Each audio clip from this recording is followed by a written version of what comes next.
എല്ലാവർക്കും നമസ്കാരം.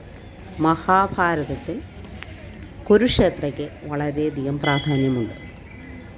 നമുക്ക് ആ പ്രദേശത്തെ ഭീഷ്മകുണ്ട് എന്നൊരു സ്ഥലത്തെക്കുറിച്ച് പരിചയപ്പെട്ടാലോ? ഹരിയാനയിലെ കുരുക്ഷേത്രയിൽ സ്ഥിതി ചെയ്യുന്ന ചരിത്രപരവും മതപരവുമായി പ്രാധാന്യമുള്ളൊരു പുണ്യസ്ഥലമാണ് ഭീഷ്മകുണ്ട്.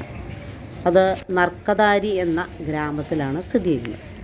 മഹാഭാരത യുദ്ധവുമായി വളരെ അഭേദ്യ ബന്ധമാണ് ഈ സ്ഥലത്തിനുള്ളത്. മഹാഭാരത യുദ്ധത്തിൽ 10-ാം ദിവസം അർജുനൻ്റെ അമ്പുകളേറ്റ് ശരശയ്യയിലായ ഭീഷ്മ പിതാമഹന് ദാഹം തോന്നിയപ്പോൾ അർജുനൻ തൻ്റെ അമ്പ് ഭൂമിയിലേക്ക് എയ്ത് ഗംഗാജലം വരുത്തിയ സ്ഥലമാണിതെന്നാണ് വിശ്വസിക്കപ്പെടുന്നത്. അർജുനൻ്റെ അമ്പിൽ നിന്ന് ഉയർന്നു വന്ന ഗംഗാപ്രവാഹമാണ് ഒരു കുളമായി അവിടെ രൂപം കൊണ്ടത്. ആ കുളത്തിനാണ് ഭീഷ്മകുണ്ട് എന്ന് അറിയപ്പെടുന്നത്. ഇന്നത് നല്ല വിശാലമായ കുളമാണ്. ഇതിനു ചുറ്റും ഭക്തർക്ക് ഇറങ്ങാൻ പാകത്തിൽ പടവുകൾ നിർമ്മിച്ചിട്ടുണ്ട്.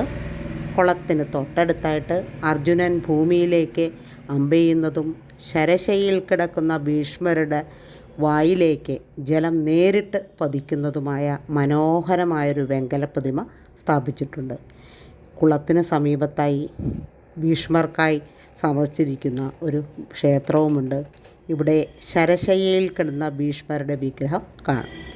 ഈ കുളത്തിലെ ജലത്തിന് വളരെയധികം പ്രാധാന്യമുണ്ട്.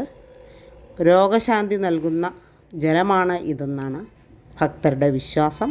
ധാരാളം ആളുകൾ ഇതിൽ പുണ്യസ്നാനം ചെയ്യുന്നതിന് എത്താറുണ്ട്. കുരുക്ഷേത്ര ദർശനം പൂർത്തിയാക്കണമെങ്കിൽ ഭീഷ്മകുണ്ട് കൂടി സന്ദർശിക്കണമെന്നൊരു വിശ്വാസവും ഭക്തരുടെ ഇടയിലുണ്ട്.